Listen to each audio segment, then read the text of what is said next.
power as Lieutenant Worthington selects afterburners and rotates the aircraft to 40 degrees, no up, no side.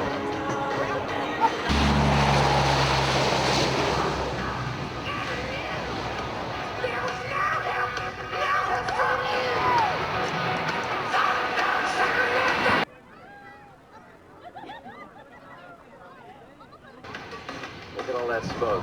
There's a great photograph right there. Out of the clouds he comes, a shockwave.